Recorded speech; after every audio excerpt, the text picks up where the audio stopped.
disease type C therapies.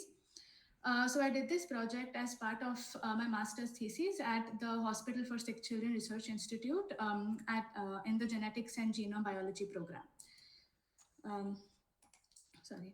Yeah, so starting with the background, Niemann-Pick disease is basically a very rare inherited neurodegenerative disorder, which are caused because of mutations in the NPC1 gene. So most of the mutations in this disease, like 95% of them, are caused because of mutations in the NPC1 gene, whereas 5% of the cases are caused due to mutations in the NPC2 gene. This disease is also classified as a lysosomal storage disorder. This is because these mutations in this gene basically they cause defects in cellular cholesterol transport, causing large amounts of accumulation of cholesterol within the cell. And the cholesterols are usually enclosed within the lysosomal bodies, which is why it is referred to as a lysosomal storage disorder. This disease is also really rare, with an occurrence rate of around 1 in 120,000 live births. So this diagram here basically depicts just a background of what happens when there is no functional NPC1 and NPC2 protein. So on the left side, this is basically the wild type version where you can see that cholesterol is being absorbed into the cell, and it is being enclosed into endosomes, late endosomes, and finally lysosomes. So NPC1 is a membrane protein. That's why it's there on the membrane of the lysosome, whereas NPC2 are just there within the body of the lysosome. And these proteins basically help in trafficking this cholesterol to the Golgi and the endoplasmic reticulum, then which basically take it outside the cell. However, in a pathogenic cell, when there is no NPC1 or NPC2 protein, there are no membrane proteins surrounding the lysosomes, and therefore cholesterol trafficking cannot happen. So therefore, no cholesterol goes to the Golgi or the ER and even outside the cell. So because of this, large amounts of like lysosomes or cholesterol gets accumulated, which ultimately leads to this fatal condition called Niemann-Pick disease type C. So now I'll come to the variants of Niemann-Pick disease type C. So the gene length of NPC1 is around 50,000 base pairs, which has a total of around 2,150 variants. So out of these variants, from this first pie chart, you can see that many of them are caused because of deletions, duplications, indels, or insertions. However, the maximum number of variants are caused because of single nucleotide substitutions, accounting for almost 72.8% of the variants. So when we link this to the clinical significance of NPC1 variants, we can see here that out of these variants, only 15.2% of them have been currently classified as pathogenic. There are almost 21.8% with uncertain significance and 13.8% which are likely pathogenic. So combining these two cases, it basically means that there are several mutations which the disease phenotypes is not yet known, which gives a total of 35.6% uncertainty of many of NPC1 variants.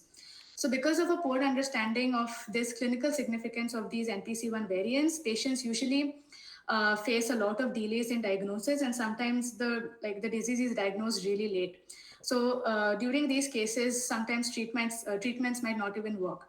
That's why it's very important to understand these variants, which can help in better disease diagnosis. And therapeutic strategies can also be more personalized because each patient will possibly express a different variant of NPC1, and the phenotypic outcomes of all these patients might be different. So it's important to understand each of these variants so that we can personally or develop therapeutic approaches which are more personalized for each mutation. So now I'll jump right into the gene editing techniques that have been used in our lab. So one common, the most important editing technique that was used is known as saturation genome editing. So saturation genome editing, or SGE, is nothing but basically focusing on a specific genetic locus within the genome. And when we consider the sequence of the genetic locus, in this sequence, each nucleotide that is seen here is basically converted to every other nucleotide. So here you can see that T is converted to A, G, and C, A is converted to T, C, and G, and so on. So basically in SGE, we are substituting every base to every other base. And this concept can be applied to larger fragments of DNA and basically in a larger scale. So using saturation genome editing, we're basically able to introduce all possible variants in a genetic locus of interest. And introducing all these variants will enable us to study each of these variants one by one. So in brief, SGE is basically characterized as a CRISPR-Cas9 based method to functionally test the effects of large number of variants in their native genomic context. So in our lab, there were mainly two approaches used for SGE. So the first is SGE using prime editing. So prime editing is another advancement of the CRISPR-Cas technology. It is an advanced technique which allows you to introduce your own like genetic or DNA sequences of interest directly into the genome. The other technique is SGE using the mini circle DNA vector technology. So in my project, I mainly used the second approach. So I'll mostly focus on this, and I will also talk a little bit about what prime editing, how the prime editing was done in previous projects. So coming to the first method, which is basically prime editing for saturation genome editing. So here I've basically compared two approaches. The first is the regular CRISPR-Cas9 compared to how it is different, how prime editing is different from regular CRISPR-Cas9. So I hope everyone is familiar with this particular technique, which basically involves a Cas9 endonuclease along with a guide RNA which specifically targets a locus or a sequence present inside the genome. There is a tracer RNA which basically helps in binding, serves as a binding scaffold for the Cas nuclease.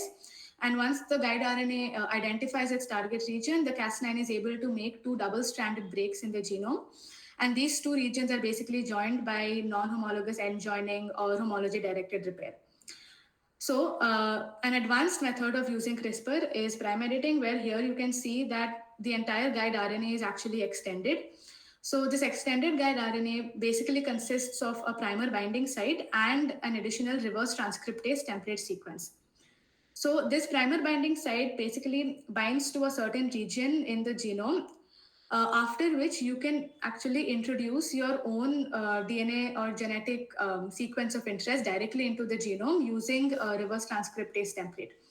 So here you can see there's an additional RT protein as well, which basically helps in converting this yellow region, which is the RT template with the edit, to the DNA, converted to the DNA sequence, which can then be introduced into this region. So that's why this prime editing is an advancement over CRISPR, because it allows you to introduce your own genetic sequence. And also prime editing creates only single-stranded nicks. As you can see, there's only one strand being cut here, but whereas the CRISPR-Cas technology creates double-stranded breaks. So finally, once the RT template, including the edit, is introduced into the genome, this part is polymerized. It's directly polymerized by the machinery present within the cell. So now I'm going to move on to the region that was targeted in the project previously. So this image here basically depicts the different genetic locus within the NPC1 gene that was targeted for prime editing. And there's another variation of prime editing called CRISPR-Cas9, called twin prime editing, which basically uses two guide PEG RNAs instead of one PEG RNA for editing to occur. So coming back to this diagram, here you can see that there are almost 16 regions that were targeted using prime editing. The numbers in the bracket here basically indicate the number of the prime editing guide RNAs that were introduced into the genome. So there were totally around 900 PEG RNAs that were delivered, and each of these PEG RNAs actually had a different single nucleotide variant within each NPC1 genetic locus. So because we are basically delivering a library of these PEG RNAs, it was able to perform saturation editing within this genetic locus, within all these regions. And thereby it was able to create multiple model cell lines, each having a different variant of NPC1. So this was a project that was previously done in the lab. The second method is known as the mini circle DNA vector technology. So the previous approach was very thorough, and the results that were gotten were really good. However, there were certain limitations which comes with any CRISPR editing technique, which is basically there might be possibility of non-specific cutting or incomplete editing. And the length of the target region amenable for saturation is might also be a little short, because this region already encompasses creating around 900 peg RNAs. So it might be very labor intensive to target even larger regions.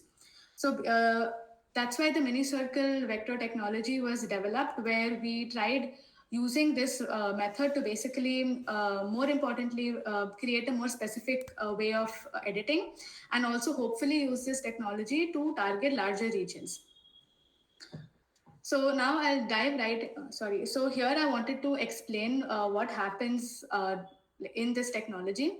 So this is basically the parent plasmid, which is like any other regular plasmid, except that it has two sites that are shown in gray over here, which help in a process known as intramolecular site-specific recombination.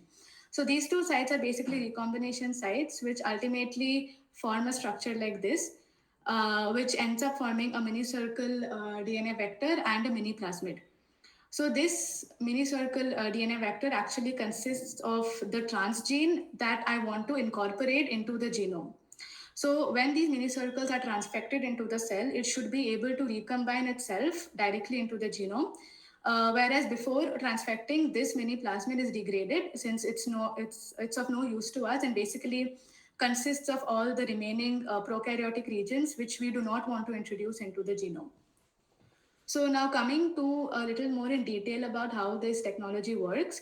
So as I said before, the parent plasmid, which is this, is basically like any other plasmid, which consists of a transgene, a promoter that runs the transgene, and obviously a kanamycin resistance. Um, there are two additional sites called ATTB and ATTP, which basically encode certain sequences that are recognized by certain recombinases or integrases.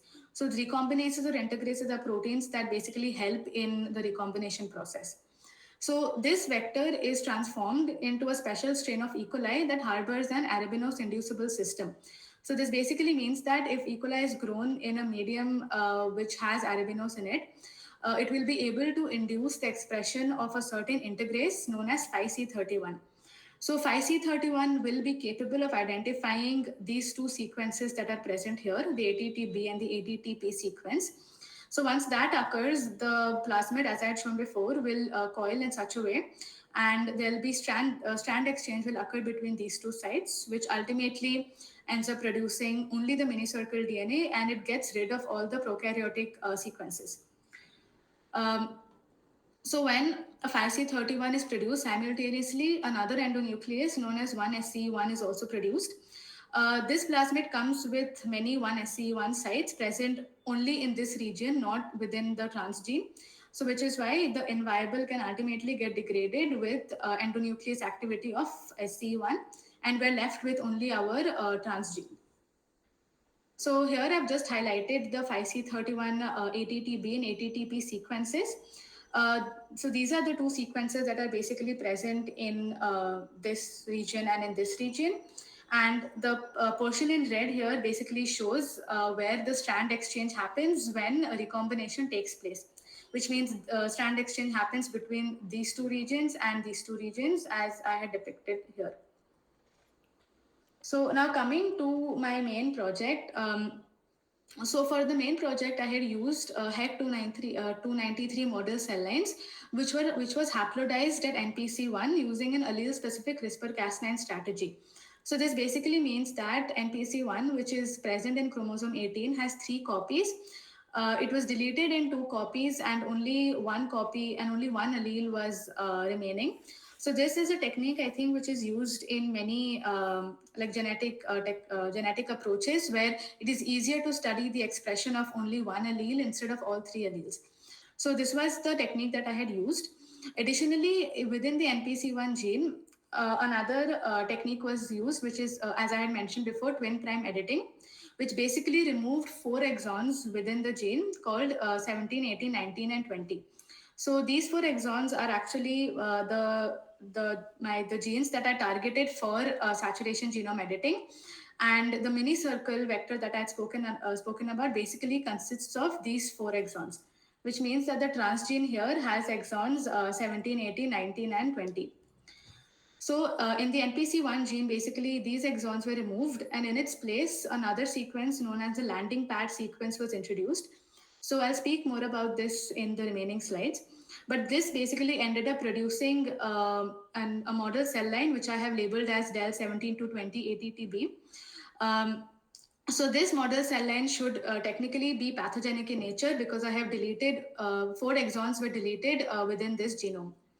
So one obvious thing before starting experimentation was to test for the pathogenic nature of this model cell line.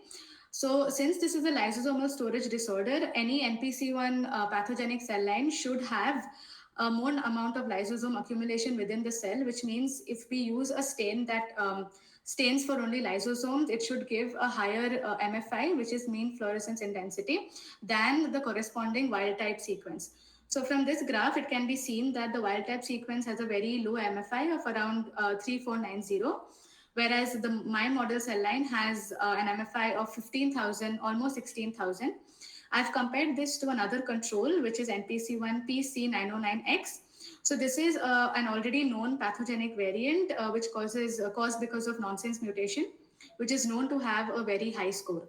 So here you can see that the model cell line and this control have almost similar scores, which means that the model cell line is also pathogenic in nature. So the entire idea here is to basically transfect or introduce these mini circles that contain my transgene directly into the cell line. And the mini circle should basically recombine itself into the genome. So the project aim, as I said, is to first introduce NPC1 mini circles as a proof of concept to make sure that the system works. So this basically means that I have first introduced wild type NPC1 mini circles to ensure that there is restoration of wild type gene expression. And if this proof of concept is validated, then we can introduce a library of variants where each mini circle will have a different mutation. So here I have basically shown the process that should happen inside the cell once the mini circle is introduced. So as I had spoken before about 5C31 integrase, there is another integrase known as BXB1. So in this experiment, I basically used an integrase called BXB1. So once you introduce the mini circle plasmid and another plasmid that expresses the BXP1 enzyme, it should be able to identify certain sequences present in the mini circle. And the landing pad sequence that I had spoken about before is basically a recognition site for the BXB1 enzyme. So BXB1 integrase acts on the gene locus and the mini circle. So similar to before, which where we saw intramolecular site-specific recombination, this is basically intermolecular site-specific recombination where the mini circle integrates itself into the genome after BXP1 recognition. So this basically ends up forming a recombined product with a left junction and a right junction. So in the future, these two junctions are what I'm going to sequence to ensure if the mini circle has integrated into the genome. So once this is done, it should be able to produce wild-type mini circles and restore NPC1 gene expression. So this slide here, I've basically just elaborated about how the cell line was made.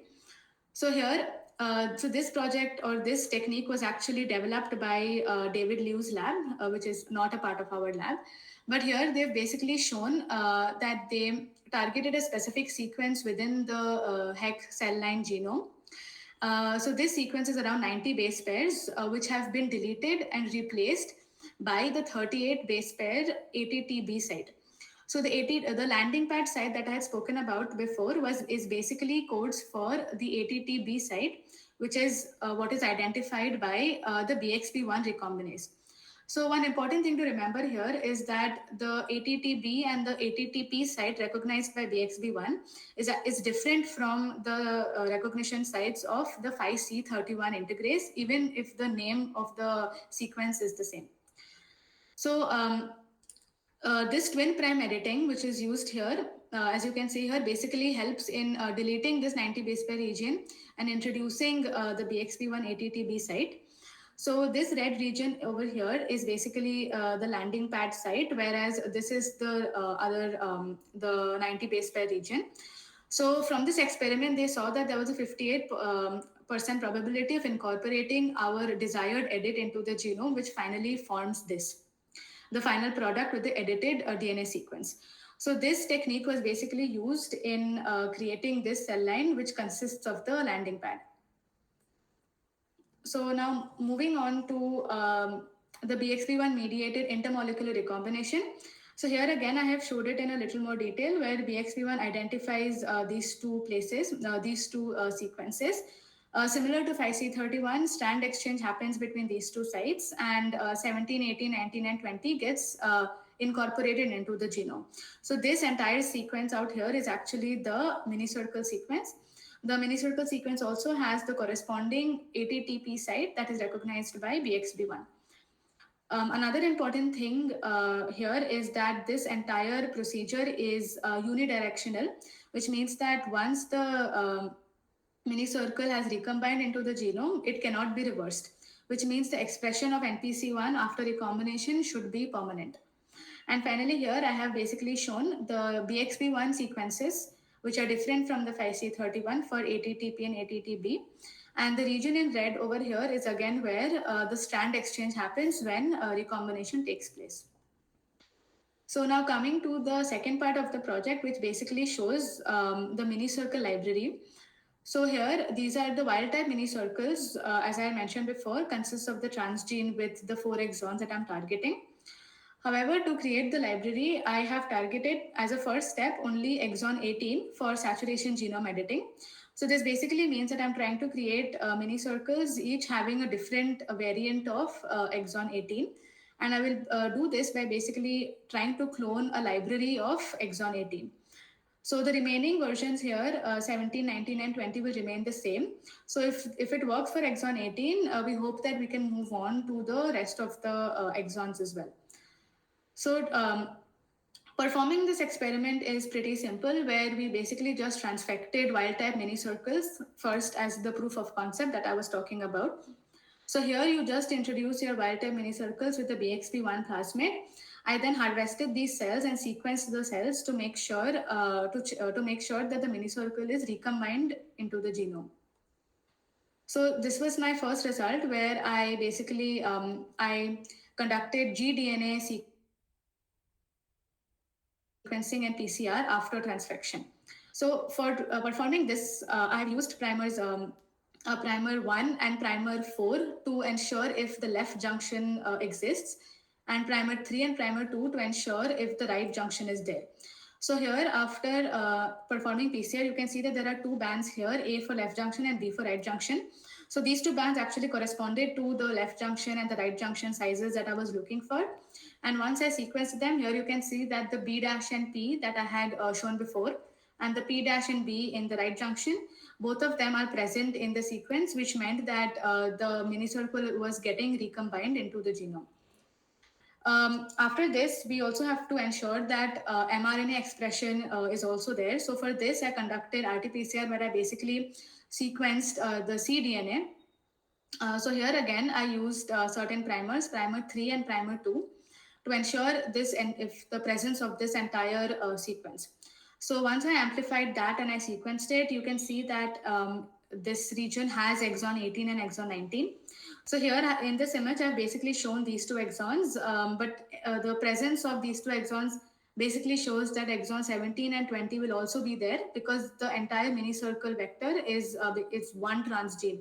So it has to get incorporated as a whole. So if exon 18 and 19 are there, it would mean that 17 and 20 were also there. Another very important thing that I had tested was basically to make sure that during the introduction of the landing pad or deletion of the 17 to 20 exons from the genome, there should not be any introduction of splice donors or splice acceptors, because this can have an effect in the splicing mechanism. And if that happens, then the mRNA or protein will not get produced. So I sequenced the knockout cell line, and here you can see that exon 16 is immediately followed by exon 21, and it's a perfect sequence, which means that nothing was introduced in between. So this basically means that the twin prime editing version of introducing or deleting these exons was smooth, and there was no splice donor or acceptor introduced. So finally, another thing that I tested, so here another thing that I tested was the gDNA or trying to amplify this entire region over here. But unfortunately for this, because recombination efficiency was not that high, the maximum number of cells that were present, or the DNA that was present, was still those sequences which did not have this region. So therefore, I was able to catch only those sequences that did not have this region. And I was not able to catch the ones that had 17, 18, 19, and 20 because the population of those were a little low. Ideally, if I was able to catch this sequence, then it would have been around 2000 base pairs, and I should have gotten a band around here. Um, so because of that, I tried to calculate the recombination efficiency. So one simple experiment that was done was basically try to increase the amplicon size to see if there is a reduction in discrepancy between those cells which have the recombined product and those which are not recombined. However, even after doing that, there was only selective amplification of the knockout fragment because of high number of those fragments existing in the population. So another interesting experiment that was done was basically to try and find what the recombination efficiency is.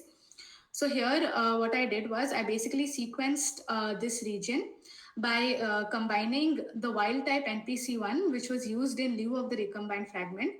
So this basically means that because the recombined fragment sequence and wild type should be the same, I used the wild type in lieu of that recombined fragment, and I mixed it with different ratios of the knockout gene, knockout cell lines. So basically, I mixed it in 1:1, 1:3, 1:7, and 1:15 ratios, and I sequenced it at each ratio to see at which stage I'm still able to get a band. So from here, you can see that at 1:1, I was getting a very thick band. So this band on top here, which is around between 2.5 to 3 kb, corresponds to this entire sequence, including 17, 18, 19, and 20. Whereas these bands corresponds to the sequence that does not include this region. So even from here, you can see that selective amplification of the knockout is actually occurring because the bands are obviously darker here.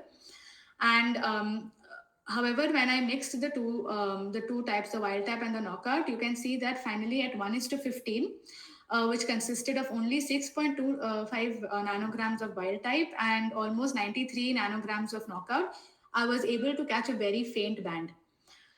So my speculation after performing this experiment was probably that the recombination efficiency might be around 6.25%. So this is of course something that can be improved in the lab. So the next step is basically producing the mini circle library. So as I discussed before, I'll be cloning each of these into the parent plasmid to create a library for exon 18. And another additional step that has to be done here is to ensure that the library diversity is maintained, which means that I need to make sure that in my population, all my variants are represented. So to do that, there's an additional step of sequencing these parent plasmid libraries before producing the mini circles. So once this step is done, once we are happy with our library diversity, we can then produce the mini circles. So this will basically give us a mini circle library, and then ultimately, similar to what was done as for the first part of the project, the MC library along with the BXP1 can be transfected, which will then basically create cell lines, different model cell lines, which have different NPC1 variants. So as I said before, because NPC is a lysosomal storage disorder, if we do lysotracker analysis, so lysotracker is basically a dye which stains for lysosomes. It's a fluorescent dye. So more pathogenic variants would give you higher lysotracker scores, the MFI, whereas less pathogenic variants would give you lower scores. So therefore, this technique will basically help us in differentiating between those variants which are highly pathogenic, which are not pathogenic, and even the variants which are not very pathogenic but mildly pathogenic. So this was the second part of the project. This slide here basically shows just the simple way of how I had created the vector backbone. So usually restriction dilution is used for creating vector backbones. However, because in this project, we very specifically had to remove the wild type exon 18 to introduce the mutant versions. That's why we had to use SPCas9 because there were no restriction sites around exon 18. Therefore, there were certain guide RNAs designed across for each of these regions out here, which then helped in excising exon 18. So this is basically a very simple gel image which shows my 0 to 8 base pair linear plasmid over here. All these bands over here, which basically correspond to the linear plasmid after Cas9 digestion. So another technique that I tried using here was using reverse PCR. However, the results that I was receiving from SP-Cas9 digestion were better, so I went ahead and I used this as my vector backbone. So finally coming to creating the parent plasmid library. So these out here basically represent my entire oligo library that consists of different exon 18 variants. So one interesting thing that had to be done here was basically introduce homology arms before and after each of these oligos. So the reason why this had to be done was because this experiment followed a cloning technique known as infusion cloning. So normally while cloning, restriction digestion occurs in one reaction, whereas the ligation reaction has to be done separately. However, in this case, both the reactions occur at the same time and we don't have to perform restriction digestion separately by ourselves. So the introduction of the homology arms basically helps in doing this. Which is why I had to introduce homology arms before and after each of these oligos. So once I amplified this, I was able to easily clone it into the parent plasmid library, the parent plasmid backbone, using the hi-fi DNA assembly. So hi-fi cloning technique is again the same. It's an infusion cloning mechanism which helps in introducing these oligos directly into the parent plasmid backbone. In this case, since we are dealing with a library, instead of regular heat shock, we went with electroporation because it is more efficient. And once electroporated, it was plated. And we got a library coverage of 1367x. So this library coverage basically means that I wanted to calculate if each of my variant is represented in my plate. So this coverage here basically means that I'm hoping that each of these variants are represented 1367 times in my entire sample. So this is what is known as library coverage. However, after calculating library coverage, another thing, a library diversity also has to be calculated, because even though since we're assuming that each oligo is represented 1367 times, it is possible that one oligo might be represented 3 or 4 times. So after calculating library coverage, we have to ensure that the library is also diverse, which means that each mutant is also being represented properly in all my samples. So to do that, I actually sequenced around 24 or more colonies. Here I have shown only 13. So from here you can see that there were certain variants after sequencing which were still wild type. There were some that unfortunately got truncated and therefore the cloning did not work. However, there were also many where you can see the single base change. So here T2C was converted, here T2G was converted, here T2A was converted, and so on. In this experiment, there was also one case where there was a double mutation where there were 2 nucleotides converted. So since we are dealing with single nucleotide variants, we do not want any double mutations in our sample. However, I'm speculating that double mutation occurred because of a mutation introduced during PCR. However, since a majority of my variants were single nucleotide variants, we went ahead with this library. So this table here basically shows the diversity of the library. So here you can see 21% was wild type. There were 4% of double mutations and 30% of truncated plasmids. So the one drawback we are facing here is basically 30% of truncated plasmids, which should be avoided. However, considering all of this, the SNV was still 39%, which was a maximum amount seen here. So this basically meant that 39% of the parent plasmid had the desired single nucleotide variant. So of course, this is a number which can be improved in the future. However, I was successfully able to create a library with a 39% diversity. So finally, once the parent plasmid library has been made, of course, it has to be converted into the mini circle library. So for doing this, I transformed it again into the special strain of E. coli that I had spoken about before. And once I transformed it, I again calculated library coverage in a similar way, during which I got a 24x parent plasma library coverage. And then I used this library where I basically induced it. Induction here means I grew the bacteria in arabinose media, because arabinose is needed for converting parent plasmid to minicircle, as I had mentioned before. And then, of course, I maxi prepped it to get a minicircle library. Here, the reason why it is a 24x coverage compared to a high coverage that was seen here was because in this case I've been using electroporation. However, here I have used heat shock, which has a lower efficiency. Unfortunately, electroporation cannot be used in this case because the special strain of E. coli that I'm using is not made for electroporation, and only heat shock can be performed for it. However, by the end of my project, I was able to make a minicircle library.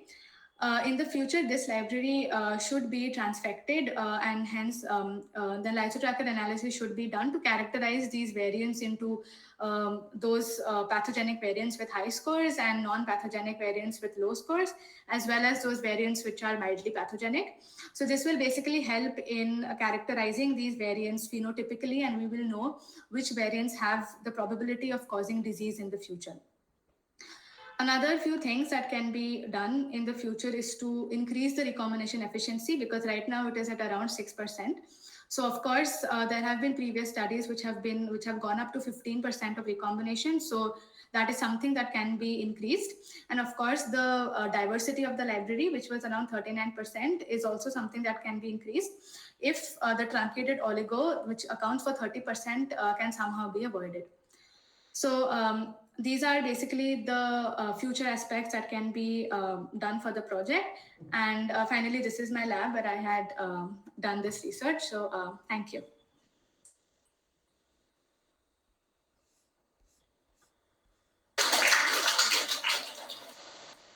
Thank you, ma'am, for your expository knowledge and gene editing techniques. Students can kindly raise their questions. Can I ask a question, Shweta madam? Yeah, sure. I don't know how far you will be taking part in this part of the investigation. I mean, wonderful study, nice lab work, etc. Could you elaborate a little bit on how your work will be transferred to the actual patient treatment, or any idea on that? Yeah, so basically, as I had mentioned before, sorry. So here lysotracker analysis will basically help in classifying these variants into low pathogenic and low pathogenic and high pathogenic variants. So because right now there are, one second, sorry. So because there are around 72.8% single nucleotide variants and 35% uncertainty, there are many of these variants which are not understood, right? So if we develop a technique that can allow us to understand all of these variants at the same time. So here we are performing saturation genome editing, right? So this gives us an opportunity to create or understand all the variants at the same time. Like for example, in exon 18, I have 222 base pairs, and if I'm performing saturation editing for that 222 base pairs, I am converting it to every other base pair. So that is actually giving me 666 different variants. So if this can be utilized at larger scales, and if we're able to understand the pathogenic nature of every possible variant in the NPC1 gene, then we will already know before the patient exhibits them, we will have an idea about how disease causing this variant is. And since NPC1 has so many mutations within the genome, obviously different patients will have different NPC1 variants. So therefore, their phenotypic or their outcomes that they show will vary from patient to patient. So if we understand each of these variants at a faster pace, it will basically help us in also developing different therapeutic approaches that can be more personalized for each of these variants. So right now there is no method of understanding these different variants, and there are many variants that are still left. We don't know whether these are disease causing or not. So that was the entire aim of this project. And this technique can also be used in the future to identify biallelic variants. So that is basically there are multiple mutations in instead of single nucleotide, you can study multiple mutations in the same genome, which is also again something that is seen in Niemann-Pick disease type C. And after the gene editing, this modified gene will be taken to the patient by E. coli vector, isn't it? No, no. So it won't be taken to the patient. The E. coli vector here basically helps in creating this mini circle plasmid. So once this mini circle plasmid is made, you will have the transgene and you will have the promoter, and it will basically get rid of all your prokaryotic regions. So this technique is easier and it's healthier because this mini circle can be used to introduce the transgene into the genome. So if you can make different mini circles with different mutations here, you can introduce many of these mini circles into the transgene, and it will be healthy for the cell because there is no prokaryotic region as well. So that is what is happening here. So how it will be introduced into the patient finally therapeutically? No, you cannot introduce it therapeutically into the patients. This whole project has been done to basically understand the pathogenicity of these variants so that we can develop therapeutic strategies in the future, because right now we don't even know if these variants are disease causing or not. Okay. Thank you very much. Very useful. Okay, thank you. Ma'am, I have another question. Yeah, sure. What role does gene editing play in advancements in personalized treatment? You are talking about this. Hello. Yes, ma'am. Yes, ma'am. So here, gene editing, the link to personalized treatment is that since this project is using saturation genome editing, we are able to understand each of these. So for example, there are 2,150 variants, right? And out of these variants, 72% are single nucleotide. So if we target these single nucleotide variants in a mutational hotspot, right? So we can understand each of these variants in the mutational hotspot one by one. So as I said, you can using this technique, you're able to understand 666 different variants. So obviously, when patients show the NPC disease, all of them will not have the same variant. They will all have different mutations. So using this project, you will get an idea of what this mutation, what kind of phenotypic outcomes this mutation shows, what kind of phenotypic outcomes another mutation shows. Some might be more pathogenic, some might be less pathogenic, some might be mild. So depending on that, we will get an idea that if a patient has this particular mutation, then it is probably mildly pathogenic. So the therapeutic approaches, it does not have to be very serious, or we can use a simpler technique to basically cure this patient. I hope that makes sense. Yes, ma'am. Thank you, ma'am. Thank you. Thank you, ma'am. Thank you for your informative words. Your words were extremely illustrative, and you explained the gene editing techniques very well. Recently, these gene editing techniques are uh, most widely explored in the field of research, and your attempt would be a great success for it. So, thank you. Thanks for your cooperation. Okay, thank you.